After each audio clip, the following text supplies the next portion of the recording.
वो भी ठीक है। नोटपैड तो ऑलरेडी इंस्टॉल रहता है पहले से। नोटपैड प्लस प्लस है, उसमें भी आप कर सकते हो। एक सबलाइन टेक्स्ट एडिटर बताया था मैंने आपको, उसमें भी आप कर सकते हैं। वर्डपैड में भी इसकी कोडिंग की जा सकती है, ठीक है। बट जब फाइल को हम सेव करेंगे तब आपको ये ध्यान रखना होगा कि फाइल को सेव करते समय फाइल का नेम और विद एक्सटेंशन आपको लगाना होगा .htm या .html, दोनों में से एक आप यूज कर सकते हो। तो कोडिंग इसकी हमारी कहाँ होती है? नोटपैड में। तो पहले मैंने यहाँ पे लिखा है एक कोड, एक टैग मैंने लगाया है, ठीक है। एक्चुअल में यहाँ पे इसे कोड नहीं बोला जाता है, क्या बोलते हैं, टैग कहते हैं, ठीक है। तो सबसे पहला टैग हमारा कोडिंग करने से पहले क्या कौन सा लगाया जाता है? HTML का, ठीक है। और यही टैग हमारा क्लोज भी होगा, तो पहले क्लोज कर देते हैं हम, बाद में भी करना ही है। दूसरा मैंने आपको बताया था टैग यहाँ पे लगता है हेड, और ये हेड हमारा क्या डिफाइन करता है? जो हमारा हेड सेक्शन होता है किसी भी वेब पेज का या वेबसाइट का, उसको डिनोट करता है, ठीक है। टाइटल के अंदर यहाँ पे एक टाइटल आ जाएगा, ठीक है, और हेड उसके बाद क्लोज हो जाएगा। तो टाइटल हमें यहाँ देना होता है बीच में, ठीक है। जैसे कल मैंने आपको बताया भी था, हमने टाइटल दिया था माई फर्स्ट वेब पेज, ये हमारा टाइटल था, ठीक है। अब यहाँ पे टाइटल के अलावा अगर हमने कुछ और लिखना है, ठीक है, कोई हम वेब पेज में वहाँ पे लिखा हुआ दिखाना चाह रहे हैं, तो ये कहाँ लिखा जाएगा? इसके लिए जो मैंने आपको बताया था, हम यहाँ पे बॉडी टैग लगाते हैं।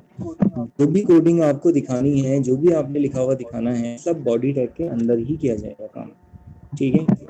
तो मैंने यहाँ पे लिखा this is an example of creating a web page in HTML। ये मैंने यहाँ पे लाइन लिखी है, स्टेटमेंट लिखा हुआ है, दिखा। तो सबसे पहला काम आपने क्या करना होगा? फाइल को सेव करना होगा, ठीक है। सेव करने की शॉर्टकट की तो पता ही होगी आप लोगों को, Ctrl+S होती है, या फिर फाइल में जाके सेव आप कर सकते हैं, ठीक है। और फाइल का नाम ये भी आपको देखना होगा कि आप जहाँ सेव कर रहे हो लोकेशन प्रॉपर है या नहीं है। कई बार क्या होता है कि सी ड्राइव के अंदर सेव हो जाती है, या कई बार किसी ऐसे ड्राइव के अंदर सेव हो गई या लोकेशन के अंदर सेव हो गई, आपको मिल ही नहीं पा रही फाइल। तो ऐसा नहीं होना चाहिए, आपने लोकेशन देखना भी जरूरी है, ठीक है। तो अभी हम यहाँ पे डी ड्राइव के अंदर एक फोल्डर है, इसमें लेक्चर्स वीडियोज एंड फाइल्स, इसके अंदर एक फोल्डर बनाया था कल हमने HTML के नेम से, ठीक है। ओपन कर लेते हैं और यहाँ फाइल को सेव कर लेते हैं। तो फाइल का नाम रखते हैं यहाँ पे वेब पेज, ठीक है, डॉट फाइल का नाम आ जाएगा HTML। अब ये कल हमने पहले ऑलरेडी बना दिया था, तो एक काम करते हैं, ओनली वेब नेम से बना देते हैं, वेब डॉट HTML। ये लगाना मत भूलिएगा, ये लगाना बहुत जरूरी है, ठीक है। अगर आप इससे एक्सटेंशन को यहाँ इंक्लूड नहीं करते हैं तो क्या होगा? आप जो भी फाइल बना रहे हो नॉर्मल टेक्स्ट फाइल बन जाएगी, ठीक है। अब हम इसको सेव कर लेते हैं। ओपन करने का मेथड क्या है? इसको जिस फोल्डर के अंदर आपने सेव किया है, आप देखेंगे इस तरह से पेज बन गया, एक फाइल बन गया, ठीक है। किसी भी ब्राउजर के फॉर्म में, जो आपका सिस्टम का डिफॉल्ट ब्राउजर होगा उसके फॉर्म में यहाँ पे एक फाइल बन के आ जाएगी। अभी ई लिखा हुआ दिखा रहा है, इसका मतलब एक ये इंटरनेट की फाइल है। तो उसका ब्राउजर हम चेंज कर लेते हैं, पहले डिफॉल्ट ब्राउजर, राइट क्लिक और प्रॉपर्टीज में जाके आपको ऑप्शन मिल जाएगा चेंज का, ठीक है। क्योंकि कल एज वाला जो ब्राउजर था हमारा थोड़ा दिक्कत कर रहा था, तो हम यहाँ पे डिफॉल्ट ब्राउजर का सेट कर रहे हैं इंटरनेट एक्सप्लोरर, ठीक है। ओके कर दीजिए आप और अप्लाई, देन ओके, ठीक है। तो इस तरह से या इस फॉर्म में आपको दिखाई देगा, क्योंकि इंटरनेट एक्सप्लोरर के अंदर ये इस तरह से ई का सिंबल बना हुआ नहीं आता, या उसका जो लोगो है वो यहाँ पे नहीं शो करता है, ठीक है। अब इसको हम ओपन कर लेते हैं, डबल क्लिक किया हमने, डबल क्लिक करके फाइल हमारी ओपन हो जाएगी। तो आप देख रहे होंगे ये हमारा एक सिंपल सा नॉर्मल सा एक वेब पेज है। ये हमारा टाइटल हो गया जो हमने टाइटल बार में दिया था, ठीक है। ये उसके अंदर का कंटेंट हो गया, ठीक है। अब इसमें अगर मैंने आगे फर्दर कोई चेंजेस करने हैं, जैसे मैंने आपसे बोला कि मैं बैकग्राउंड कलर करना चाह रहा हूँ, ठीक है। वेबसाइट्स में कई जगह आपने देखा होगा बैकग्राउंड कलर भी होता है, ठीक है। एक बैकग्राउंड कलर में यहाँ पे देना चाह रहा हूँ, तो एक कैसे हम देंगे उसका मैं मेथड आपको बताता हूँ। तो उसके लिए हमें क्या करना होगा, बॉडी टैग के अंदर एक प्रॉपर्टी लगानी होगी। ठीक है, यहाँ पे एक प्रॉपर्टी लगी है हमारी बीजी कलर। अभी तक मैंने आप लोगों को प्रॉपर्टी का यूज करना नहीं बताया था। अब हम यहाँ पे साथ के साथ या साइड बाय साइड आप देखोगे प्रॉपर्टीज का भी यूज करना सीखेंगे, क्योंकि होता है ऐसे हमारे टैग्स होते हैं उनकी प्रॉपर्टी नहीं होती। ठीक है, वैसे तो ज्यादातर टैग में प्रॉपर्टी लगती है। आप देख लो कि बॉडी टैग की हमारी ये प्रॉपर्टी है, एक एट्रीब्यूट आप कह सकते हो, एट्रीब्यूट भी बोला जाता है। ठीक है, बीजी कलर तो बैकग्राउंड हो जाएगा, जो भी कलर आप लिखना चाहो। मैं रेड करना चाह रहा हूँ, रेड हो जाएगा। ठीक है, ये सर मैंने लिखे हैं, खा लीजिए आप ही का है सर। BG colour blue.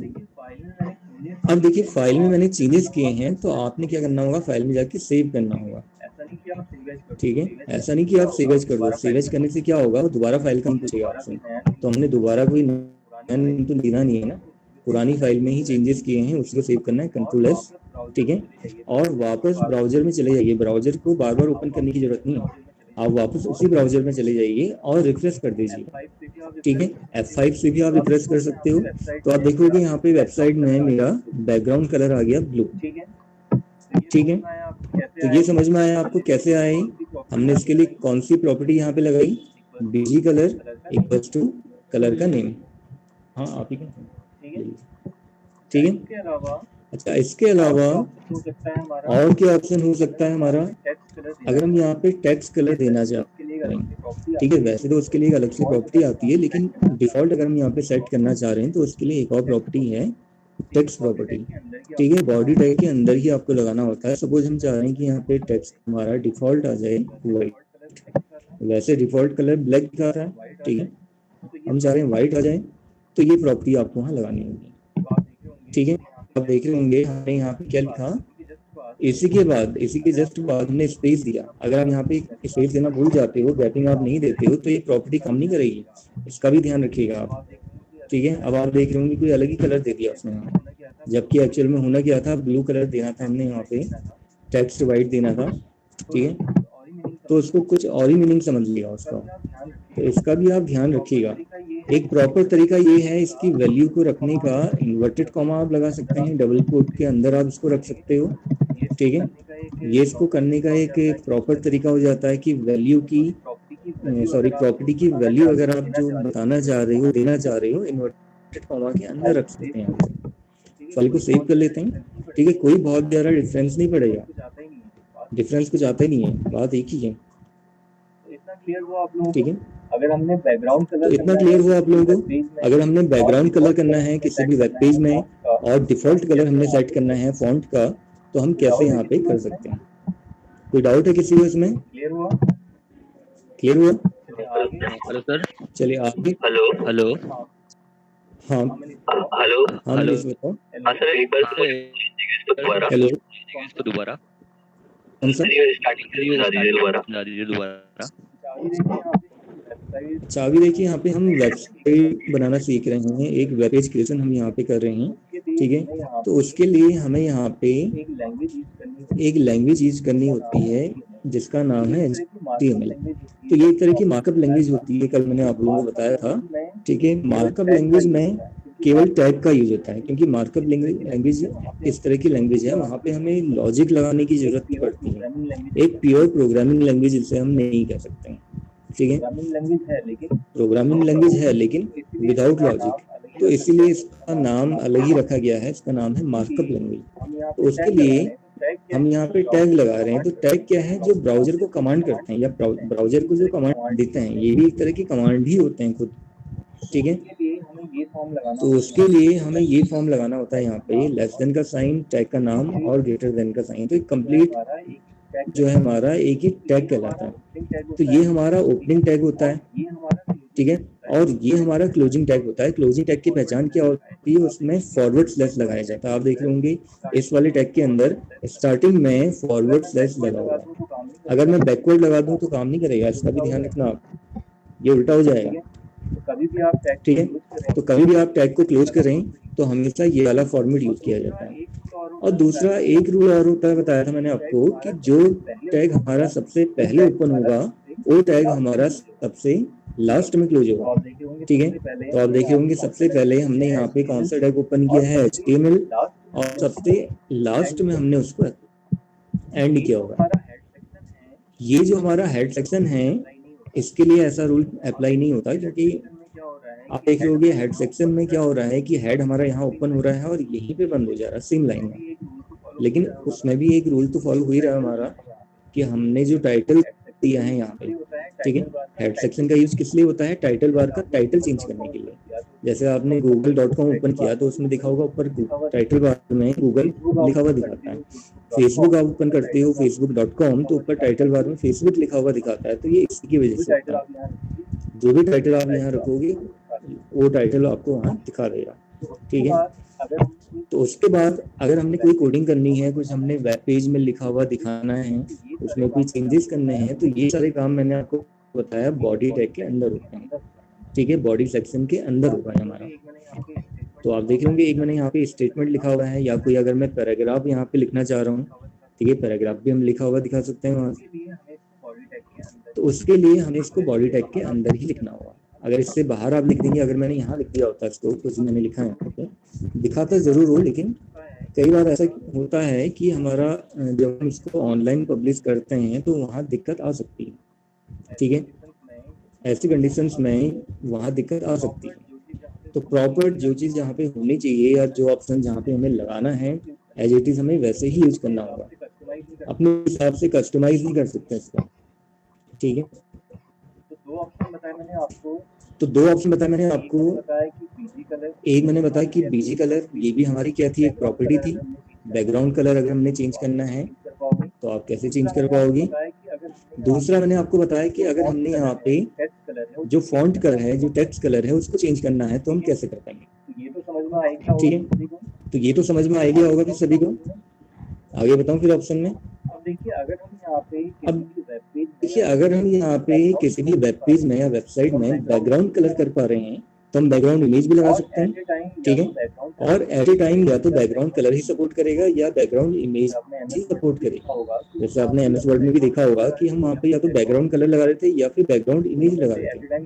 अब दोनों में से एट ए टाइम एक ही सपोर्ट करेगा ना, दोनों नहीं दिखाएगा। तो उसके लिए हमारी यहाँ पे कौन सी प्रॉपर्टी आती है वो मैं आपको बता देता हूँ। ठीक है, तो यहाँ से मैं इसको हटा देता हूँ अभी बीजी कलर को।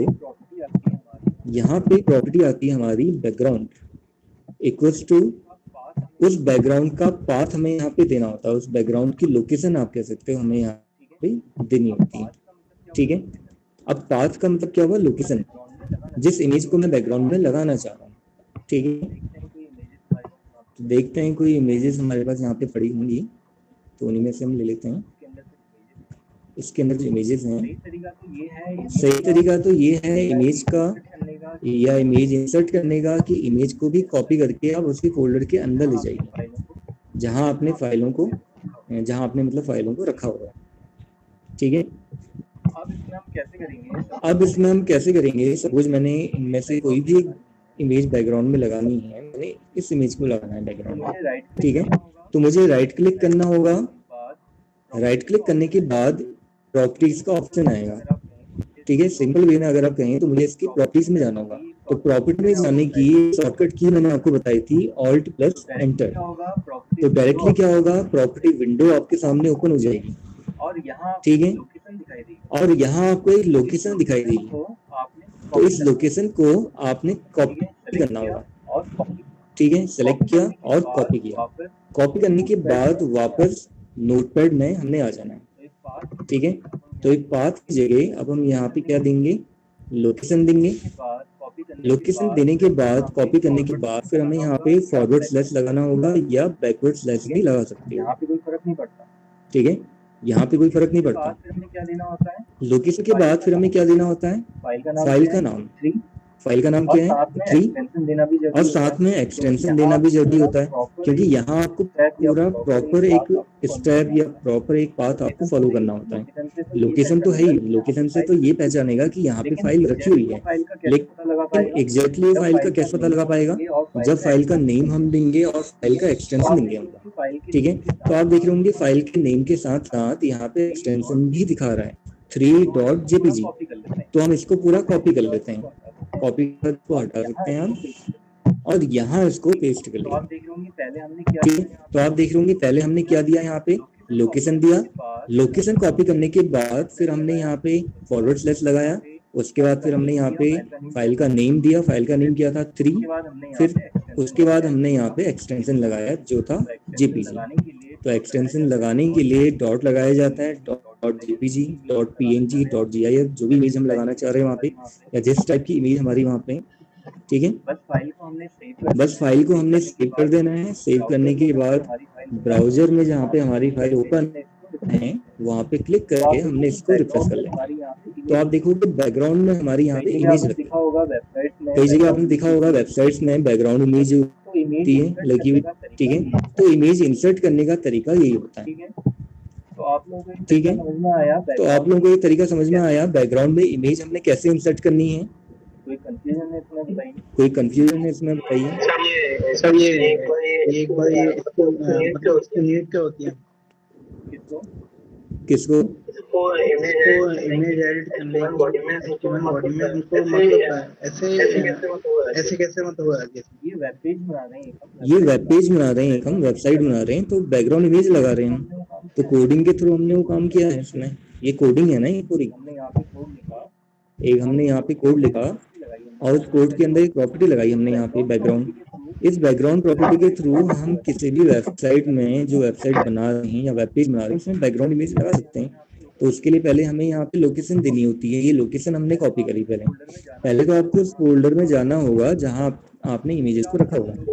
फिर आप क्या करोगे, इमेज को सेलेक्ट करके उसकी प्रॉपर्टी में जाओगे। प्रॉपर्टी कैसे खुलेगी इसकी? या तो आप राइट क्लिक करके प्रॉपर्टी का ऑप्शन आएगा, लास्ट में आता है, आप प्रॉपर्टी में क्लिक कीजिए, खुल जाएगी इसकी। यह एक शॉर्टकट तरीका बताया मैंने आपको, ऑल्ट प्लस एंटर आप प्रेस करेंगे तो ये प्रॉपर्टी विंडो खुल जाएगी। अब जब ये आ गई तो आप देख रहे होगे लोकेशन दिखा रहा है यहाँ पे, तो इस लोकेशन को आपने सेलेक्ट करना होगा। पहले यहाँ पे हम इसको क्लिक करके सेलेक्ट कर लेंगे, ठीक है, और कर लेंगे। कॉपी करने के बाद जहाँ हम कोडिंग कर रहे हैं, कोडिंग कहाँ कर रहे थे हम? नोटपैड में। हमें नोटपैड में जाना होगा और यहाँ पे पेस्ट कर देना। सपोज मैंने लोकेशन हटा दी अभी, तो लोकेशन को हम कॉपी करके पेस्ट कर देंगे। अब लोकेशन हमारी, ठीक है। उसके बाद फाइल का नेम आ जाएगा। फाइल का नेम क्या है यहाँ पे? 4, ठीक है, 4 और डॉट जेपीजी जो लगा हुआ है ये क्या है? उसका एक्सटेंशन है। तो ये हमें थोड़ा ध्यान रखना पड़ेगा, एक्सटेंशन क्या है। फाइल का नाम क्या था? 4 और डॉट जेपीजी उसका एक्सटेंशन हो गया। तो अब हम क्या करेंगे, फाइल को यहाँ पे सेव कर लेंगे, ठीक है। सेव करने के बाद ब्राउजर में हमने फाइल को ओपन किया था वहां जाके F5 से रिफ्रेश कर लेंगे तो बैकग्राउंड इमेज को चेंज कर देंगे, बैकग्राउंड इमेज वहां पे लग जाएगी। क्लियर हुआ? और किसी को कोई दिक्कत तो नहीं है? बैकग्राउंड इमेज हमने कैसे अप्लाई करनी है, ठीक है, समझ में आ गया आपको?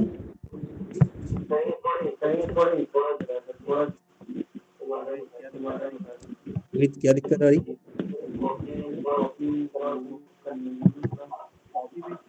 कॉपी पेस्ट तो नॉर्मली वही शॉर्टकट की पता ही है आपको। कॉपी पेस्ट जो करना है, पहले आपने लोकेशन कॉपी करनी है, आपने ये ध्यान रखना है। पहले लोकेशन आएगी, फिर फाइल का नाम आएगा, फिर उसका एक्सटेंशन आएगा। अब लोकेशन का मतलब वही हुआ, उसका एक पाथ हुआ ना कि जो ये इमेज रखी हुई है, नाम उसका जो भी है, कहाँ उस इमेज को रखा गया है, कौन से फोल्डर के अंदर वो इमेज है, पहले आपको बताना पड़ेगा ना उसे। अब डायरेक्टली अगर मैं यहाँ पे इमेज का नाम लिख देता हूँ तो नहीं ले पाएगा। अभी तो ले लेगा, उसका रीजन ये है कि सेम फोल्डर के अंदर है। अभी तो हम डायरेक्टली इसको ऐसा करें, फाइल का नाम, इमेज का नाम और उसका एक्सटेंशन, तो अभी वो लेगा, अभी कोई एरर नहीं आएगी। लेकिन इमेज अगर मेरी दूसरे फोल्डर के अंदर है तब वो एरर दिखाएगा। तो उसके लिए मैंने एक आपको प्रॉपर तरीका बताया, ठीक है। क्या क्या करोगे वहां पे, उसकी लोकेशन पहले आप दोगे, लोकेशन देने के बाद तब फाइल का नाम आएगा, फिर उसका एक्सटेंशन जो भी होगा वो एक्सटेंशन आपको वहां लिखना पड़ेगा। लास्ट में सेव करके आपने रिफ्रेश कर लेना होगा, ठीक है।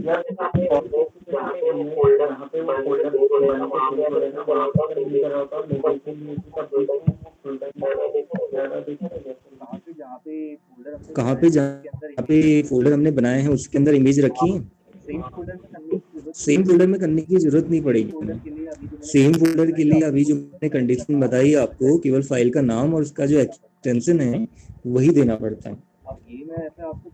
अब ये मैं ऐसा आपको बाद में बताता, लेकिन मैंने फिर भी आपको बता दिया कि बाद में जब हम इसको करेंगे प्रॉपर तरीके से वेबसाइट बनाएंगे तो उसका तरीका ये होता है कि इमेजेस भी हमारी एक ही फोल्डर में होनी चाहिए, फाइलें भी एक ही फोल्डर में होनी चाहिए जो भी हम फाइल बना रहे हैं, ठीक है। वीडियो आप इंसर्ट कर रहे हो, ऑडियो आप इंसर्ट कर रहे हो, जो भी आप उसमें इंसर्ट कर रहे हैं अपने वेब पेज के अंदर या वेबसाइट के अंदर, सब एक ही फोल्डर के अंदर होना चाहिए। तो धीरे धीरे आपको तरीका समझ में आने लगेगा कैसे कैसे काम किया जाता है, ठीक है। अभी तो मैं आपको लेंथी तरीका इसीलिए बता रहा हूँ कि आपको वो चीज समझ में आ जाए कि लोकेशन में या बैकग्राउंड में हमें देना क्या पड़ता। तो मैंने आपको लेंथी तरीका बताया, ठीक है। तो आप समझ में आ गया सभी कहीं, कोई दिक्कत तो नहीं है? चलिए ठीक है। फिर अब दूसरा प्रोग्राम मैं इसमें आपको बताने जा रहा हूँ हेडिंग से रिलेटेड, ठीक है, कि हमारी यहाँ पे कितने टाइप की हेडिंग्स होती हैं, कौन कौन सी हेडिंग्स हमारी यहाँ पे फिट करती हैं, ठीक है। कभी होता है कि हमने कोई पैराग्राफ लिखा है, टेक्स्ट हमने लिखा हुआ है, हम एक हेडिंग बना चाह रहे हैं। अब हेडिंग हम तभी पता होगा कि हेडिंग कैसे बनती है, ठीक है, क्योंकि यहाँ पे हर एक ऑप्शन के लिए या हर एक आप कह सकते हो कि जो वर्ड के अंदर आपने ऑप्शन पढ़े थे, चाहे वो पैराग्राफ बनाना है, आपने हेडिंग बनानी है, हेडिंग का स्टाइल चेंज करना है, फॉन्ट में कलर चेंज करना है, जितने भी प्रॉपर्टीज आपने ऑप्शंस एमएस वर्ड के अंदर पढ़े थे, यहाँ हर किसी के लिए एक क्या बना हुआ है, टैग बना हुआ है, और उस टैग के बेसिस में ही हम यहाँ पे कोडिंग कर पाते हैं, ठीक है। तो सबसे पहला टैग हमारा क्या लगता है, HTML, और उसके अंदर कौन सा टैग लगाया जाता है, फिर हेड। हेड के अंदर कौन सा टैग आता है, टाइटल, ठीक है। तो यहाँ पे हम टाइटल लिख रहे हैं हेडिंग स्टाइल्स, और उसके बाद टाइटल टैग बनता है, फिर हमारा हेड टैग बन जाता है, ठीक है। फिर उसके बाद अगर हमने कोडिंग करनी होगी तो कोडिंग करने के लिए यहाँ पे हमारा बॉडी टैग लगाया जाता है। अच्छा, एक चीज और बताना भूल गया मैं आप लोगों को, हमारी जो ये मार्कअप लैंग्वेज है, जो HTML लैंग्वेज होती है, ये केस सेंसिटिव होती है। एक तो केस सेंसिटिव लैंग्वेज होती है। केस सेंसिटिव का मीनिंग क्या हुआ, क्या समझते हैं आप केस सेंसिटिव से, बताइए। जहाँ पे केसेस का फर्क पड़ेगा, जैसे लोअर केस हो गया, अपर केस हो गया, उसका फर्क पड़ेगा। अब से आप देख रहे हैं मैंने यहाँ पे बॉडी को भी बड़ा लिख दिया, ठीक है, और स्मॉल में लिख दिया, सपोज डी को मैंने बड़ा लिख दिया। अगर मैं ऐसे भी लिखता हूँ तो कोड मेरा काम करेगा, कोई एरर नहीं आएगी, ठीक है, क्योंकि केस सेंसिटिव लैंग्वेज है। तो यहाँ पे केसेस का कोई फर्क नहीं पड़ता। आप कोई भी टैग कैपिटल में लगा रहे हैं, स्मॉल में बंद कर रहे हैं, उससे कोई फर्क नहीं पड़ता। या कैपिटल में आपने एंड किया है, स्मॉल से आपने स्टार्ट किया था, कैपिटल में आप उसको क्लोज कर रहे हो, ऐसा भी आप कर सकते हो, ठीक है। अच्छा, अब हमारी यहाँ पे HTML के अंदर, इन HTML और लिख लेते हैं यहाँ पे, there are 6 types of headings, ठीक है। HTML के अंदर हमारी 6 टाइप की हेडिंग होती हैं, फ्रॉम H1 to H6। तो ये हमारे टैग्स लगते हैं यहाँ पे, ठीक है, अलग अलग तरह के हमारे यहाँ पे टैग होते हैं। तो सबसे पहला जो हेडिंग आएगी हमारी वो H1 आएगी, ठीक है। इसको हम लिख लेते हैं यहाँ पे हेडिंग स्टाइल 1, और H1 टैग हमारा क्लोज भी होता है। जो टैग हमारा क्लोज नहीं होगा मैं आपको बता दूंगा कि ये टैग हम क्लोज नहीं करते हैं। जो हमें क्लोज करना है आप देख रहे होंगे उसको मैं क्लोज यहाँ पे कर ही रहा हूँ, ठीक है। तो डिफरेंट टाइप की हेडिंग स्टाइल्स होती हैं, इसी को कॉपी पेस्ट कर लेते हैं, थोड़ा जल्दी काम हो जाएगा। 3, 4, 5 एंड 6, ठीक है। तो ये हमारी हेडिंग स्टाइल 6 तक जाएगी। ये हो जाएगा 5, 5 और 5, 4, 4 और 4, 3, 3 और 3, आ जाएगा 2, हेडिंग स्टाइल 2 और यहाँ पे 2। इसका भी आपने ध्यान रखना होगा कि अगर आप यहाँ पे कोई भी हेडिंग का टैग आप लगा रहे हो, H1 से अगर आप स्टार्ट कर रहे हो तो क्लोज आपका H1 से ही होगा। ऐसा नहीं कि आपने H1 से स्टार्ट किया और क्लोज कर दिया H3 से या H4 से आप क्लोज कर रहे हो, ये तरीका गलत हो जाएगा, ठीक है। मे भी अगर सपोर्ट तो कर लेगा, लेकिन ये है कि बाद में एरर दिखा सकता है। अब हम इसको सेव कर लेते हैं। सेव करने का तरीका क्या होता है हमारा, कंट्रोल S यहाँ पे शॉर्टकट की होती है सेव करने की, पता ही होगा आप लोगों को, ठीक है। इसको हम सेव कर लेते हैं हेडिंग स्टाइल्स के नेम से। हमेशा आप ध्यान रखा कीजिए कि फाइल का नेम हमारे नेम से नहीं होना चाहिए। मतलब कई बार क्या होता है कि हम फाइल को अपने नाम से सेव कर लेते हैं, वो गलत तरीका होता है फाइल को सेव करने का। फाइल को उसी नेम से सेव करना चाहिए जो फाइल आप बना रहे हैं, जिससे रिलेटेड वो फाइल बनी हुई है, ठीक है। जो प्रोग्राम आप वहाँ पे बना रहे हो, जो कोडिंग आप वहाँ कर रहे हो, तो हेडिंग स्टाइल्स .html ये लगाना जरूरी है, बताया था मैंने आप लोगों को। तो एक्सटेंशन हमने लगा दिया, सेव में क्लिक किया और फाइल हमारी यहाँ पे सेव होके आ जाएगी। आप देख रहे होंगे यहाँ पे हमारी फाइल बनके आ गई। क्या नाम है इसका, हेडिंग स्टाइल्स .html। अब इसको हम ओपन कर लेते हैं डबल क्लिक करके। तो आप देखोगे हमारी डिफरेंट टाइप की यहाँ पे हेडिंग स्टाइल्स हैं, ठीक है। अब यहाँ पे 2 आप देख रहे होंगे 2 को उसने क्या किया, एक हेडिंग बना दिया। क्यों बनाया उसका रीजन भी आपको बताता हूँ। क्योंकि H1 मैंने एक टैग लगा दिया था वहाँ पे, ठीक है। अगर मैं इसको टैग नहीं बनाता, नॉर्मली लिख लेता, तो फिर वो ऐसी एरर नहीं पाता, ठीक है। अब हम चेक करते हैं एक बार, इसको सेव करके रिफ्रेश कर दिया हमने, ठीक है। तो अब बिल्कुल सही दिखा रहा, ठीक है। 6 टाइप की हेडिंग्स होती है हमारी। सबसे बड़ी हेडिंग अगर आपने दिखानी है तो दिखेगी आपकी H1 के थ्रू। सबसे छोटी हेडिंग आप दिखाना चाह रहे हो तो किससे दिखेगी, H6 के थ्रू, ठीक है। जितना आप टैग बढ़ाते चले जाओगे H1, H2, H3 ऐसे करके आप टैग बढ़ाते चले जाएंगे तो उतनी हेडिंग आपकी छोटी होती रहेगी। क्लियर हुआ। तो जहाँ पे आपको जैसी हेडिंग की जरूरत है, आपने एक मेन हेडिंग बनानी है तो H1 का यूज आप कर सकते हैं। आपने सब हेडिंग बनानी है तो सब हेड बनाने के लिए H2 का आप यूज कर सकते हो, ठीक है। ये तो एक मैंने समझाने के लिए आपको दिखाया है। सब हेडिंग मैंने जितनी भी टाइप की हेडिंग्स होगी इन सबको एक साथ लगा दिया।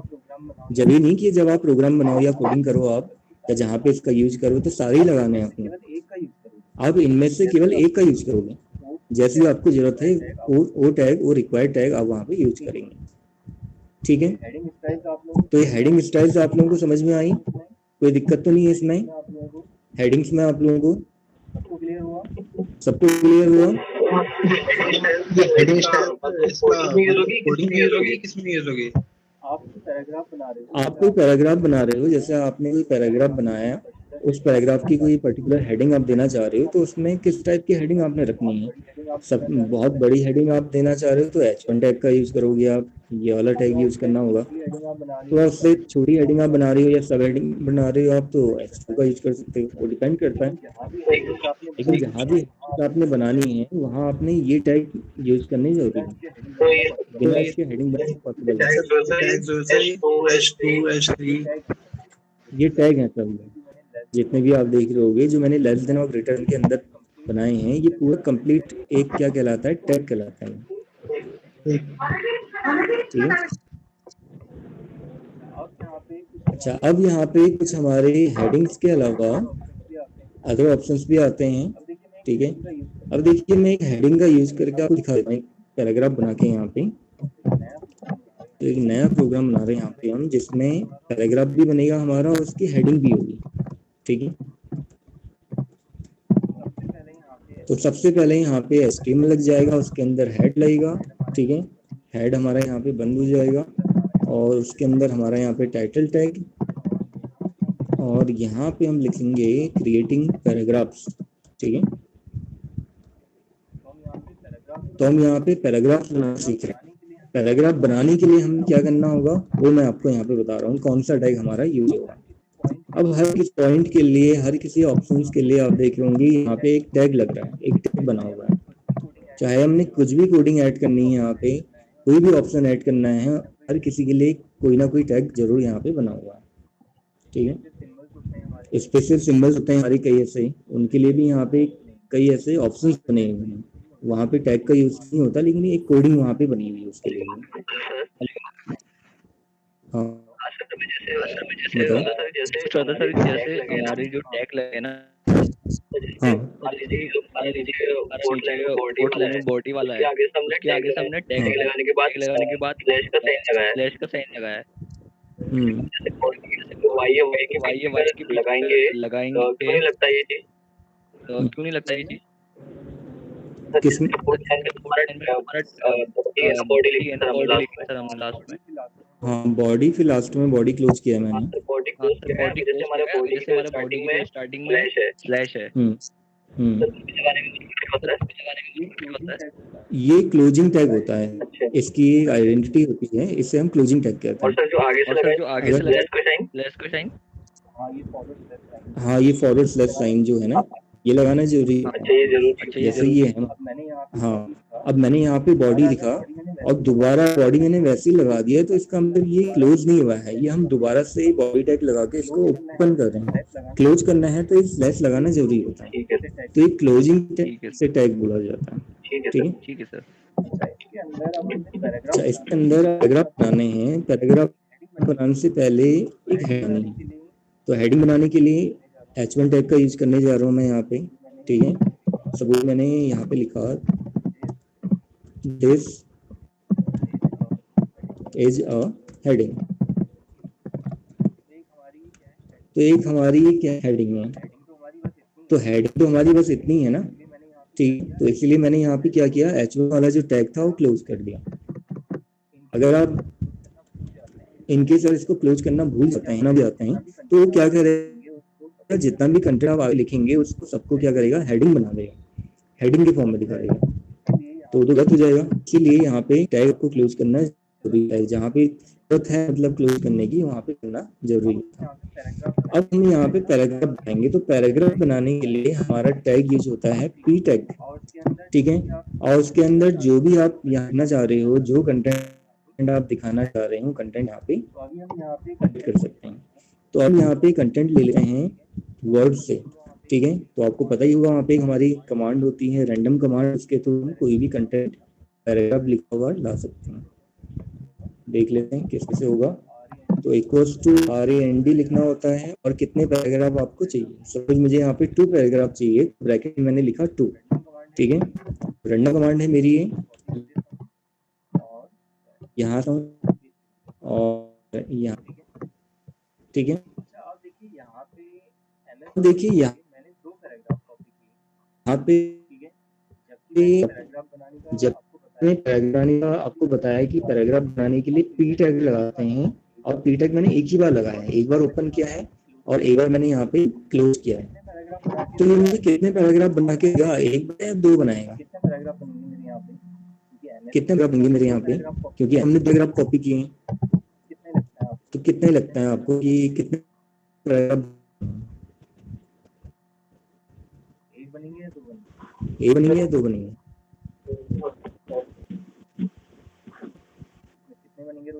कितने बनेंगे? 2।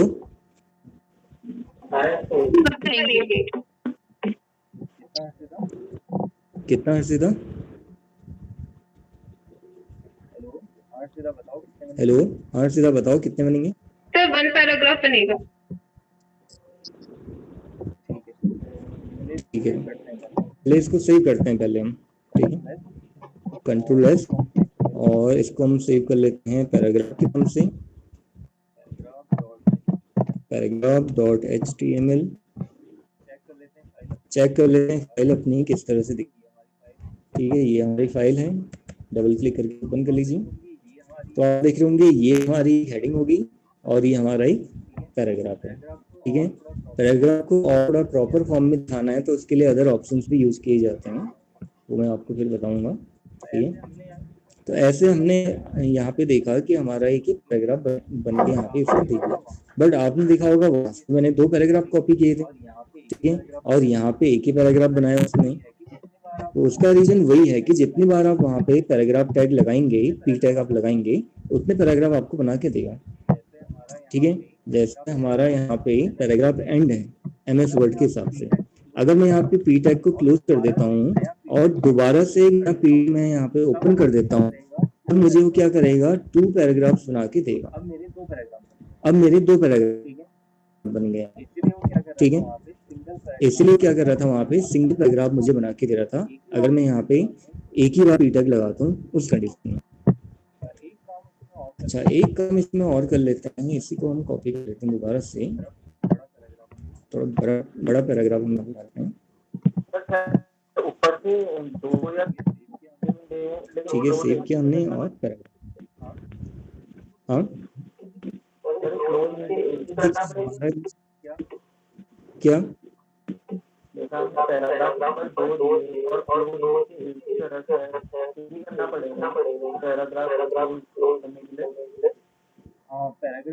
हाँ, पैराग्राफ 2 बनाने के लिए आपको पी टैग करके दोबारा से पी टैग लगाना पड़ेगा। 2 बनाने, तो मैंने एक ही बनाना था, इसलिए मैंने ऐसा किया। अब आप यहाँ पे देख रहे होगे कि कंटेंट हमारा प्रॉपर शो नहीं कर रहा है, यहाँ पे अलाइनमेंट इसका प्रॉपर नहीं है। ये 2 लाइन पहले ही खत्म हो जा रही है, एक लाइन बिल्कुल लास्ट में एंड हो रही है, ये इससे थोड़ा पहले खत्म हो जा रही है, ये लाइन थोड़ा और पहले खत्म हो जा रही है। अब चलो, यहाँ तो लाइन एंड ही हमारी, जहाँ भी खत्म हो उससे फर्क नहीं पड़ता, लेकिन यहाँ पे तो एक प्रॉपर अलाइन आना चाहिए ना। तो इसके लिए कौन सा ऑप्शन यूज किया जा रहा है MS वर्ड में, ये भी आपको पता होना चाहिए। क्या ऑप्शन यूज करते थे हम MS वर्ड के अंदर? अगर हमने इसको प्रॉपर अलाइन करना है दोनों तरफ से, कौन सा ऑप्शन यूज किया जाता था?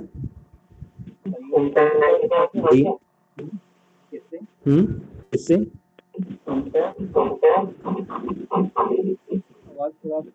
आवाज थोड़ा आपकी क्लियर नहीं आ रही। इंडेंट से? इंडेंट के अलावा भी कोई और ऑप्शन होता है जिससे ऐसा हो जाए? MS वर्ड नहीं पढ़ा है आपने। MS वर्ड के सारे ऑप्शन हम यहाँ पे कोडिंग के फॉर्म में यूज कर रहे हैं, वही ऑप्शन समझ लो सारे आप। किसी को याद नहीं आ रहा और क्या ऑप्शन होता था ऐसा हमारा? पैराग्राफ को प्रॉपर अलाइन करने के लिए, चलिए मैं बताता हूँ। पैराग्राफ को अलाइन करना है तो उसके लिए पैराग्राफ में यहाँ पे एक प्रॉपर्टी आती है जिसे हम अलाइन प्रॉपर्टी कहते हैं। ठीक है, अलाइन की 3 वैल्यूज होती हैं, लेफ्ट, राइट, सेंटर, और एक वैल्यू और होती है जस्टिफाई। ठीक है, तो यही 4 ऑप्शंस आपने देखा होगा अलाइनमेंट के अंदर हम वहाँ पे यूज करते हैं, लेफ्ट, राइट, सेंटर और जस्टिफाई। तो अगर हमने यहाँ इसको प्रॉपर अलाइन करना है तो पैराग्राफ के अंदर पी टैग के अंदर एक प्रॉपर्टी लगेगी हमारी, अलाइन इक्वल्स टू जस्टिफाई। ठीक है, सेव कर लेते हैं इसको। हम सेव करने के बाद रिफ्रेश कर लेते हैं तो आप देखोगे बिल्कुल अलाइन हमें दिखाएगा पैराग्राफ। ठीक है, समझ में आएगा आप लोगों को? जस्टिफाई ऑप्शन लेफ्ट, राइट और सेंटर जस्टिफाई। ठीक है, सेंटर भी कर सकते हैं, वो वाला ऑप्शन भी काफी अच्छा है। वेबसाइट के अंदर आप देखोगे ये ऑप्शन भी काफी अच्छा लगता है, कई जगह कंटेंट हमारा इसमें में रहता है। ठीक है, अच्छा मान लीजिए अगर मैंने हेडिंग को सेंटर में लेके आना है तो उसके लिए क्या करना होगा, उसके लिए भी हम यहाँ पे अलाइनमेंट लगा सकते हैं। ठीक है, तो यहाँ पे एक अलाइन प्रॉपर्टी का यूज होगा। क्या लिखना होगा हमें यहाँ पे, अलाइन इक्वल्स टू सेंटर। ठीक है, सेव कर लेते हैं हम यहाँ पे। अच्छा, हेडिंग में हमारा जो अलाइनमेंट है वो केवल 3 होते हैं, लेफ्ट, राइट और सेंटर, जस्टिफाई नहीं होता यहाँ पे। पैराग्राफ के लिए जस्टिफाई भी होता है। ठीक है, सेव कर लेते हैं तो हेडिंग हमारी बीच में आ जाएगी। क्लियर हुआ है आप लोगों को? तो कैसे हम एक छोटी सी प्रॉपर्टी करके अपने कंटेंट को, मतलब यहाँ पे इसका अलाइनमेंट जो हम सेट कर पा रहे हैं। दिक्कत तो नहीं है इसमें? कोई दिक्कत तो नहीं है इसमें ऑप्शन में? क्लियर हो गया सभी को? क्लियर हो गया सभी को?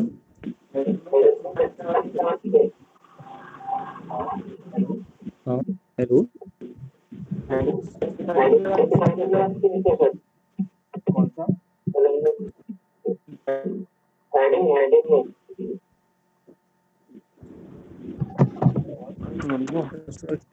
समझ में नहीं आ रहा, दोबारा बताना ही था। दोबारा बताना ही बा। सर मैं कह रहा हूँ कोई कर सकते हैं। हेलो, रिपीट करना। हेलो, एक बार रिपीट करना। ठीक है पैराग्राफ को आप लेफ्ट राइट साइड करते हाँ हैं, हेडिंग को भी करते हैं भाई। हेडिंग को भी कर सकते हैं, लेकिन हेडिंग को justify हेडिंग को भी कर सकते हैं लेकिन इनको जस्टिफाई नहीं कर सकते हैं। मैंने बोला ना आपसे, जैसे अब हेडिंग को आप जस्टिफाई करोगे भी कैसे, क्योंकि हेडिंग तो हमारी अगर सेंटर में शो नहीं है तो सेंटर में शो होगी। जस्टिफाई का मतलब ये हो गया कि पूरा यहाँ से स्क्रीन में फैल जाएगी हेडिंग हमारी। अब ऐसा तो होता नहीं है ना, पूरी स्क्रीन में हेडिंग तो होती ही नहीं है। एक प्रॉपर एक उसकी लोकेशन होगी, या तो लेफ्ट में दिखेगी हेडिंग हमारी, या राइट में होगी, राइट में होगी नहीं, सेंटर में रहेगी। यहाँ तो दो लाइन उसको कर सकते हो तब। किसको? किसको? सपोज दो लाइन की हेडिंग होगी तो क्या कर सकते हैं ना? दो लाइन की हेडिंग? दो लाइन की हेडिंग में फिर आप कर सकते हो। अब दो लाइन की हेडिंग तो फिर आप कहाँ यूज करोगे, ऐसा तो कहीं होता नहीं है ऐसा। अब जरूरत पड़ रही है लेकिन अगर फिर भी आपको, लेकिन उसमें भी एक उसका अलाइनमेंट तो रहेगा ही ना, या तो सेंटर होगा या राइट होगा या लेफ्ट होगी। जस्टिफाई होना उसकी पॉसिबल नहीं है। जस्टिफाई अगर हम वहां भी करना चाहें तो पॉसिबल ही नहीं है, वो हो ही नहीं पाएगा, क्योंकि सपोर्ट ही नहीं करता ना जस्टिफाई का ऑप्शन इसके अंदर, कर ही नहीं पाएगा। कर ही नहीं पाएगा। ठीक है, यहाँ पे हेडिंग में तो यहाँ पे हेडिंग में आपको कौन कौन से ऑप्शंस मिलते हैं? लेफ्ट, राइट और सेंटर, ये तीन होती हैं अलाइन के अंदर। ठीक है, लेकिन पैराग्राफ को अगर हमने अलाइन करना है तो लेफ्ट, राइट, सेंटर और जस्टिफाई, 4 ऑप्शंस यहाँ पे होते हैं, 4 वैल्यूज इसकी होती हैं। ठीक है, तो इतना समझ में आया आप लोगों को? और हमने इसको प्रॉपर दिखाना है तो हम यहाँ पे बैकग्राउंड कलर लगा सकते हैं। बैकग्राउंड कलर लगाने के लिए क्या करना होगा? बॉडी टैग के अंदर बीजी कलर प्रॉपर्टी हमें लगानी होगी। ठीक है, इक्वल्स टू, कौन सा कलर लगाएं हम यहाँ पे? ऑरेंज लगा सकते हैं। ठीक है, और एक हम यहाँ पे टेक्स्ट कलर दे सकते हैं, टेक्स्ट इक्वल्स टू, इसको मैं कर देता हूँ ग्रीन। ठीक है, सेव कर लेते हैं, सेव के बाद रिफ्रेश कर लेते हैं, तो इस तरह से आपको यहाँ पे दिख रहा होगा। ठीक है, तो ऐसे ही तो वेब पेजेस बनाया जाता है। जितना भी आप उसको अट्रैक्टिव बनाना चाहो, दिखना चाहो, आप कर सकते हो। बस वही है, ऑप्शंस हमें ज़्यादा से ज़्यादा यहाँ पे यूज करने होंगे, ज़्यादा टैग हमें यूज करने पड़ेंगे। अब वो सब आपको पता होनी चाहिए। ठीक है, आप देखिए मैं स्टेप बाय स्टेप आप लोगों को ऐसे बताते चले जाऊंगा, कौन से टैग का क्या काम है, किस टैग से क्या कर सकते हो, ये सब आप लोगों को पता होना चाहिए। ठीक है, तो क्लियर है इतना सभी को? कोई दिक्कत तो नहीं इसमें? आगे बताऊं कि कोई और? आगे बताऊं फिर कोई और ऑप्शन बताइए। अभी तक जितना बताया है मैंने वो सब समझ में आ गया आपको पूरा? कोई दिक्कत तो नहीं इसमें किसी को भी?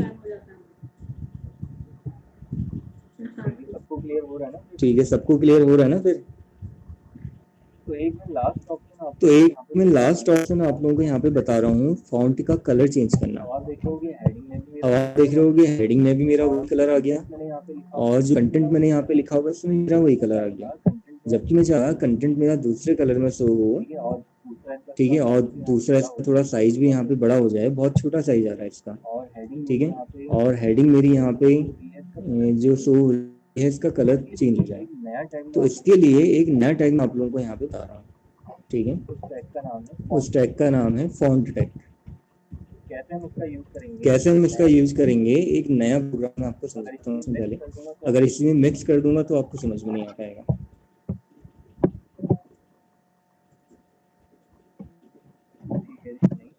ठीक है, एक नई फाइल ओपन कर लेते हैं। तो सबसे पहले हमें यहाँ पे लगाना होगा HTML, ठीक है, क्लोज भी हो जाएगा। उसके बाद लगता है यहाँ पे हेड सेक्शन, हेड के अंदर आ जाएगा टाइटल, ठीक है, और यहाँ पे हम पढ़ने जा रहे हैं फॉन्ट टैग के बारे में। टाइटल क्लोज और उसके बाद लास्ट में हेड क्लोज रहेगा। फाइनली फिर हमारा यहाँ पे बॉडी टैग लगेगा, बॉडी टैग के अंदर फिर सारी कोडिंग हमारी यहाँ पे की जाएगी। ठीक है, अब एक मैं यहाँ पे हेडिंग बना रहा हूँ।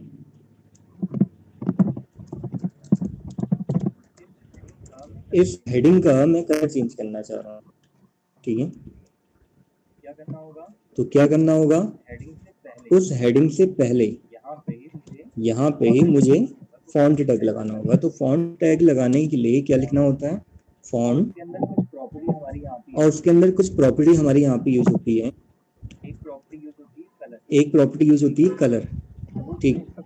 सपोज मैंने इसका कलर दे दिया यहाँ पे वाइट, या कोई दूसरा कलर हम देते हैं, मरून कलर यहाँ पे देते हैं, ठीक है। तो ये तो एक हमारी प्रॉपर्टी होगी। दूसरी प्रॉपर्टी जो हम यहाँ पे यूज कर सकते हैं, साइज, ठीक है, कि अगर हमने फॉन्ट का साइज बढ़ाना है, लेकिन हेडिंग के लिए तो साइज हमारा काम नहीं करेगा, फिर भी एक रेंज में आपको बता देता हूँ। इसका जो साइज होता है 1 to 7, ये इसकी रेंज होती है कि 1 से लेकर 7 तक कोई भी फॉन्ट साइज आप यहाँ पे रख सकते हो। आपने 6 रखा तो उसके अकॉर्डिंग दिखा देगा, आपने 4 रखा उसके अकॉर्डिंग दिखा देगा उसका साइज। तो हेडिंग में तो ये चीज हमारी अप्लाई नहीं हो पाती, इसका यूज मैं आपको पैराग्राफ में करके दिखाऊंगा, ठीक है। एक आता है इसमें फेस प्रॉपर्टी, जिससे आप फॉन्ट का चेंज कर सकते हैं। फॉन्ट की जो स्टाइल है, फॉन्ट का जो वे आप देख रहे होंगे वो चेंज हो जाएगा। इसको हम रखते हैं यहाँ पे 4, ठीक है। और ये फॉन्ट के नेम्स आपको कहाँ मिलेंगे ये भी आपको बता देता हूँ, नोटपैड में ही आपको मिल जाएगा। फॉर्मेट में आप जाओगे, उसके अंदर एक फॉन्ट ऑप्शन आता है, ठीक है। अब आप देख होंगे यहाँ पे 3 ऑप्शन दिखा रहा है हमें, font style, bold, italic, underline, तो खैर अलग से आएंगे, हमारे बाद में यूज करेंगे, इनके भी टैग होते हैं, ठीक है। जो फॉन्ट लिखा हुआ आपको दिख रहा होगा, जैसे एरियल है, एरियल, यूनिकोड, या जो भी फॉन्ट के स्टाइल्स आपको दिख रहे हैं, नेम्स जो आपको दिख रहे हैं, यही हमारे फेस होते हैं यहाँ पे। और साइज आप देख रहे होंगे यहाँ पे डिफरेंट साइजेस हैं, इतने तो सपोर्ट नहीं करते हैं, वहाँ 1 से 7 तक ही सपोर्ट करता है, ठीक है। लास्ट में हमें यहाँ पे फॉन्ट टैग क्लोज करना भी जरूरी है, क्योंकि होगा क्या, अगर मैं यहाँ पे कोई पैराग्राफ इंसर्ट करता हूँ तो उस पैराग्राफ का भी यही कलर हो जाएगा।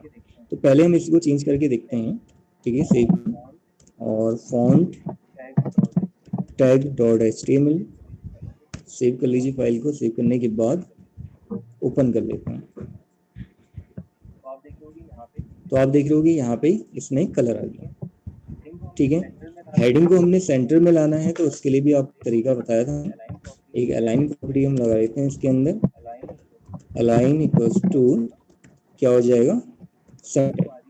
तो हेडिंग हमारी सेंटर में आ जाएगी, ठीक हो गया। अब सपोज एक मैंने यहाँ पे पैराग्राफ इंसर्ट करना है, तो ये फॉन्ट टैग जहाँ मैंने क्लोज किया है उसके बाद तब मैं यहाँ पे पी टैग लगा के पैराग्राफ इंसर्ट कर सकता हूँ, ठीक।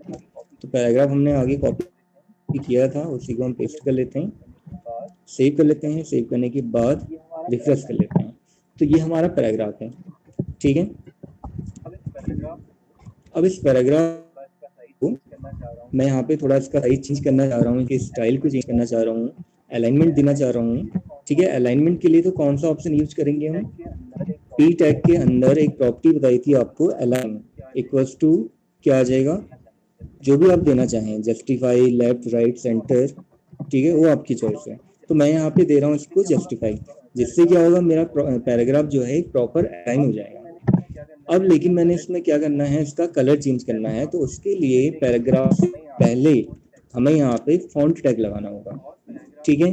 और पैराग्राफ के बाद जहाँ पे पी टैग हमने क्लोज किया है, उस पैराग्राफ के बाद हमारा यहाँ पे फॉन्ट टैग बंद हो जाएगा, जिससे कि अदर पैराग्राफ को या अदर कंटेंट्स को वहाँ पे कोई इससे फर्क ना, मतलब उसको उसमें कोई चीज ना लाए, ठीक है। इसलिए फॉन्ट टैग क्लोज करना भी जरूरी होता है। तो फॉन्ट में सबसे पहला ऑप्शन आ जाएगा कलर। मैं यहाँ पे इसका कलर देना चाह रहा हूँ ग्रीन, ठीक है, या रेड कलर देते हैं या कुछ और देते हैं, कलर तो बहुत सारे होते हैं, ठीक है। फिलहाल के लिए ग्रीन कलर हम देते हैं, ठीक है। और एक ऑप्शन मैंने आपको बताया था साइज का, हम यहाँ पे साइज भी इसका बढ़ा सकते हैं, तो मैंने इसको दे दिया 4। तीसरी प्रॉपर्टीज के अंदर आ जाएगी फेस, कि फॉन्ट का जो स्टाइल है, लिखने का जो वे दिख रहा है, उसको हम चेंज करना चाह रहे हैं। तो यहाँ पे मैं इसका नाम रख रहा हूँ गैब्रियोला। आपको भी धीरे धीरे याद हो जाएंगे, मुझे तो ऑलमोस्ट काफ़ी सारे ऐसे याद हैं जो फॉन्ट के नेम्स होते हैं, अच्छे नहीं होते हैं फॉन्ट के, जैसे थोड़ा बहुत स्टाइल हम देख सकते हैं। तो वेब पेज को आप लोगों को भी प्रैक्टिस करते रहते धीरे धीरे याद हो जाएगा, ठीक है। सेव कर लेते हैं। सेव करने के बाद अब मैं इसको यहाँ पे रिफ्रेश कर देता हूँ, ठीक है। फॉन्ट का साइज कई बार ऐसा होता है, हमारा जो फॉन्ट की स्टाइल है इसके अकॉर्डिंग ये साइज छोटा हो जाता है। तो अगर मैं इसको थोड़ा और बढ़ा दूं, 6 कर दूं, चेक करते हैं, ठीक है, अब बिल्कुल सही आ गया। अब आप देख होंगे रीडेबल हो रहा है, जो लिखा हुआ टेक्स्ट है यहाँ पे ये रीडेबल है। पहले क्या हो रहा था, बहुत बारीक सा लिखा हुआ आ रहा था, ठीक है, अब बिल्कुल रीडेबल हो गया। अब अगर मैं यहाँ पे बैकग्राउंड कलर इसमें अप्लाई कर देता हूँ तो और अच्छा इफेक्ट वहाँ पे आ जाएगा, ठीक है। सपोज मैंने यहाँ पे लिखा body BG colour, background image भी हम लगा सकते हैं, लेकिन कई बार क्या होता है कि बैकग्राउंड इमेज लगाने से हमारा कंटेंट हाइड हो जाता है, या तो बैकग्राउंड इमेज हमारी टेक्सचर के फॉर्म में है तब तो सही है, ठीक है, उसका ध्यान रखना जरूरी होता है। BG colour equals to aqua हम यहाँ पे रखते हैं, एक कलर आता है एक्वा। कलर के नेम्स भी आप लोगों को मैं अलग से उसकी फाइल शेयर कर दूंगा, बहुत सारे कलर के नेम्स होते हैं, वैसे तो नेट भी आपको इजीली अवेलेबल हो जाएंगे। कुछ ऐसे नेम्स होते हैं जो आप लोगों को पता होंगे, तो उसके बारे में आप लोगों को मैं यहाँ पे एक फोटो क्लिक करके सेंड कर दूंगा। अब हम रिफ्रेश कर लेते हैं, ठीक है।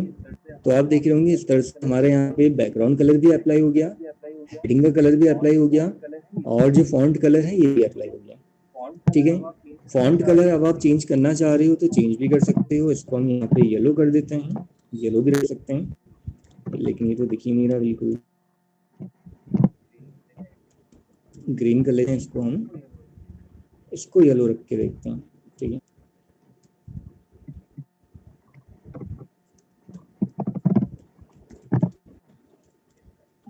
इस टाइप से अब थोड़ा सा इफेक्ट इसका सही आ रहा है, ठीक है। तो इन चीज़ों का भी हमें ध्यान रखना होता है, कलर कॉम्बिनेशन वगैरह और ये सब चीज़ें हमें देखनी होती है कि किस तरह से हम कौन सी वेबसाइट बना रहे हैं, क्या उसका कलर कॉम्बिनेशन रहेगा, ठीक है, कैसे इसको हम और अच्छा दिखा सकें, वो वाली बात है। ये तो एक जनरल मैंने ऐसे ही बना के आपको दिखा दिया, ठीक है। तो एक क्या है, मेरा स्टैटिक वेब पेज है, एक तरह की वेबसाइट ही समझो इसको आप, एक सिंगल पेज वेबसाइट होगी ये, ठीक है, सिंगल पेज की वेबसाइट।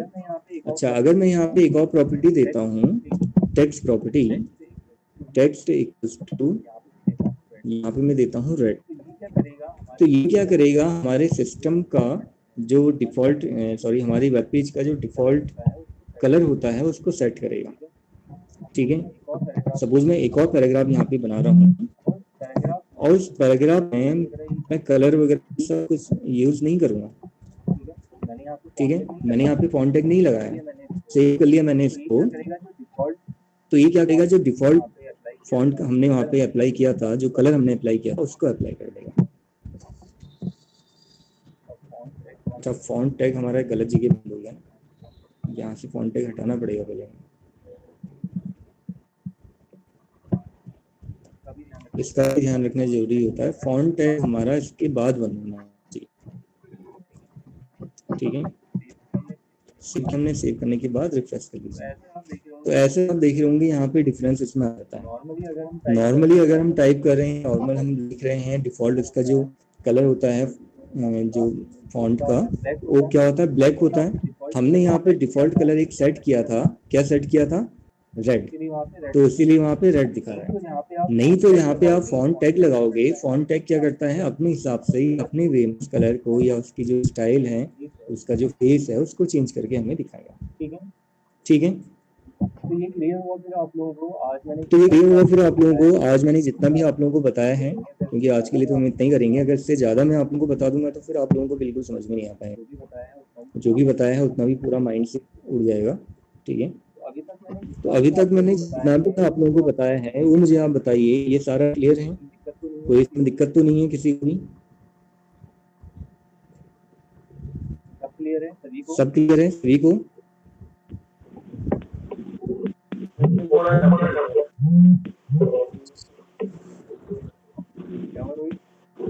क्या हो रोहित?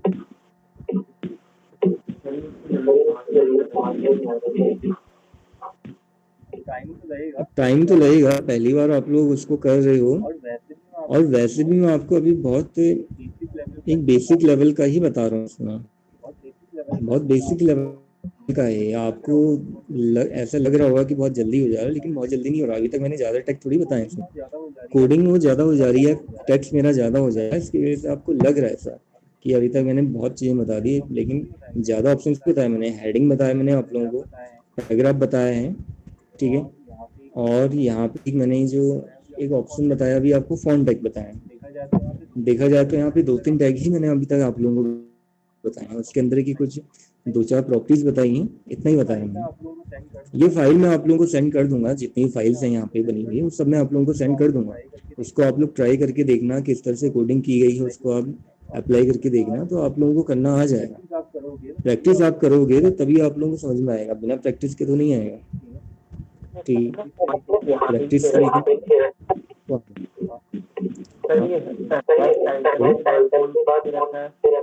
एक बार फॉन्ट कलर यहाँ बॉडी टाइटल में काम नहीं करेगा। आपने जहाँ पे अप्लाई करना है फॉन्ट टैग वहाँ अप्लाई करोगे आप। अब मैंने यहाँ पे हेडिंग में लगाना था, तो हेडिंग से पहले और हेडिंग के बाद फॉन्ट टैग मेरा लगेगा। हेडिंग के पहले फॉन्ट टैग मेरा ओपन होगा, हेडिंग के बाद फॉन्ट टैग बंद होगा। हेडिंग में अप्लाई करना है आपने तो फिर ऐसे करना पड़ेगा ना। मैंने पैराग्राफ में अप्लाई करना है, तो पैराग्राफ मेरा कहाँ आएगा? बीच में आएगा। पैराग्राफ से पहले फॉन्ट टैग मेरा ओपन होगा, जो भी प्रॉपर्टी मैंने लगानी है वहाँ पे अप्लाई कर दूंगा, और पैराग्राफ जहाँ पे मेरा क्लोज होगा वहाँ पे फॉन्ट टैग मेरा बंद होगा। जहाँ आपको चाहिए वहाँ आपने लगाना, इसका कोई फिक्स नहीं है कि जहाँ पे मैं लगा रहा हूँ वहीं लगाना है, जहाँ आपको चाहिए वहाँ लगाना है आपने इसको। और प्रैक्टिस से ही आपको ये चीजें धीरे धीरे समझ में आएंगी, एकदम से तो सब चीजें समझ में नहीं आ पाएंगी। अब मैं जैसे आप लोगों को पढ़ा दे रहा हूँ, हमें तो क्या है कि हैबिचुअल होगी ना ये सब चीजें, तो इसलिए हमें पूरा क्लियर है, हमें पूरा आता है किस तरह से कहाँ पे यूज करना है। ठीक है, लेकिन अब आप लोगों को फर्स्ट टाइम समझ में नहीं आ रहा है तो उसको आप रिपीट करते रहिए, जहाँ पे दिक्कत आ रही है वहाँ पे फिर आप उसको क्लियर कर दीजिएगा। ठीक है, और कोई डाउट किसी का? सबको आ गया समझ में? चलिए ठीक है, फिर आज के लिए हम इतना ही करेंगे, और ये फाइल्स मैं आप लोगों को क्लासरूम ऐप के अंदर सेंड कर दूंगा। ठीक है, तो वहाँ जितनी भी फाइल्स मैंने आज बनाई हैं, जो मैंने आप लोगों को आज बताया है, वो सारे ऑप्शंस आप लोगों को वहाँ मिल जाएंगे। ठीक है, और ट्राई करूँगा कि मैं वीडियो का भी कुछ हो पाए, वीडियो भी अपलोड हम कर पाएँ। ठीक है, कि नेटवर्क स्लो होने की वजह से थोड़ा दिक्कत आ जा रही है ना। आज नेटवर्क थोड़ा ठीक आ रहा है, अभी बोला था हमने अभी थोड़ा ठीक है नेटवर्क, नहीं तो क्या होता है कि नेटवर्क स्लो होने की वजह से वीडियो भी अपलोड नहीं हो पाएगी। अच्छा, और कुछ कहना है फिर किसी ने, और कुछ पूछना है? कोई डाउट किसी का? और मैं बोल रहा था ना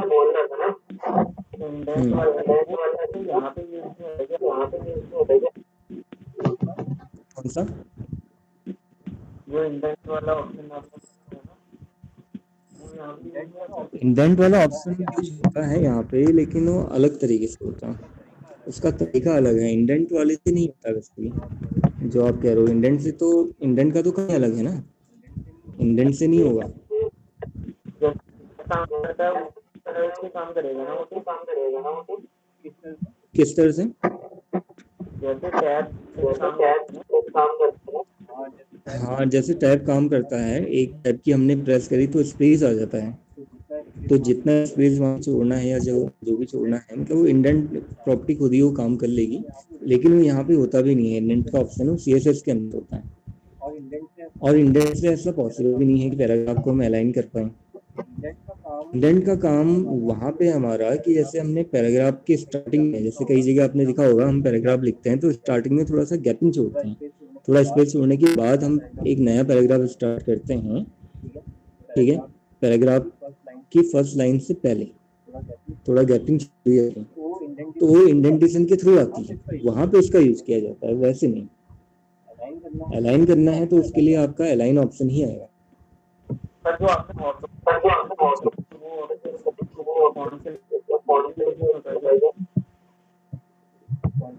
कौन सा?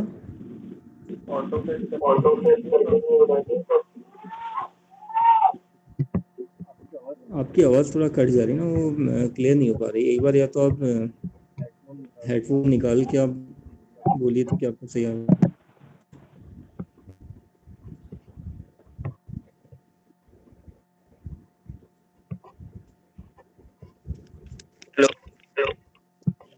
Hello sir. हाँ रोहित बताओ। हाँ सर क्या चीज़ कह रहे थे?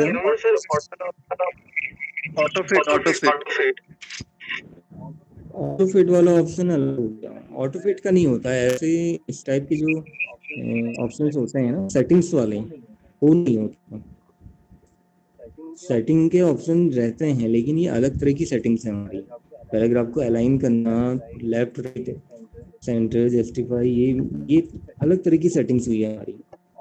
और जो आप ऑटोफिट और सब कह रहे हो, ये एक अलग तरह की सेटिंग्स हैं कि कंटेंट को ऑटोफिट कर रहे हैं। अब ऑटोफिट तो ऐसा होता ही नहीं ना, पहले से ऑटोफिट है कंटेंट हमारा, ऐसी कुछ मतलब यहाँ पे प्रॉपर्टी होती ही नहीं है इस तरह की। CSS के अंदर प्रॉपर्टी हमारी आती है कि हमने पैराग्राफ की विड्थ को कम करना है, हाइट को बढ़ाना है, वो हम वहाँ पे कर सकते हैं, तो CSS के अंदर आएगा, अभी नहीं आएगा। उसमें थोड़ा टाइम लगेगा, क्योंकि CSS में आप लोगों को तभी बताऊंगा जब HTML वाला पार्ट हम कंप्लीट करें। दोनों मिक्स में बता दूंगा तो आप लोगों को बिल्कुल भी समझ में नहीं आ पाएगा कि आप क्या पढ़ रहे हो। दोनों प्रॉपर्टी मिक्स करके तो बिल्कुल भी समझ में नहीं आएगा कभी। तो इसके लिए स्टेप बाय स्टेप ही हम करेंगे। पहले हम HTML वाला पार्ट जो है इसको हम कंप्लीट करेंगे। इसमें भी हमें 20 दिन का टाइम तो लगता ही है, समझिए, ठीक है। दिन के हिसाब से ऑनलाइन क्लास में 1 महीना लग जाएगा, 1 महीना CSS मान के चलिए, क्योंकि अब जो हमारे सॉफ्टवेयर वाले जितने भी टॉपिक्स हैं काफ़ी लंबे टॉपिक्स हैं, काफ़ी ज़्यादा इसमें प्रोग्राम कोडिंग ये सब हमें करना पड़ता है, तो टाइम लगता है इसमें, टाइम टेकन है थोड़ा। ठीक, क्लियर हुआ?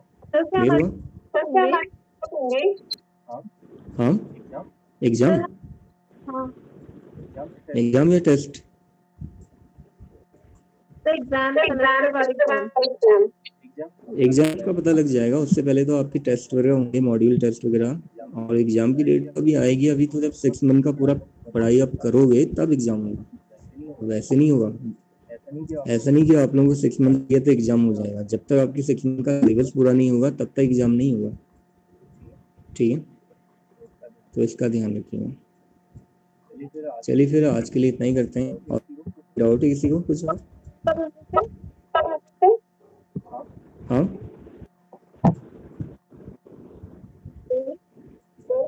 सीधा क्या बताओ? हेलो, वो मैं बता दूंगा, अभी तो नहीं होंगे फिलहाल, वो मैं बता दूंगा उसका, ठीक है। चलिए फिर आज के लिए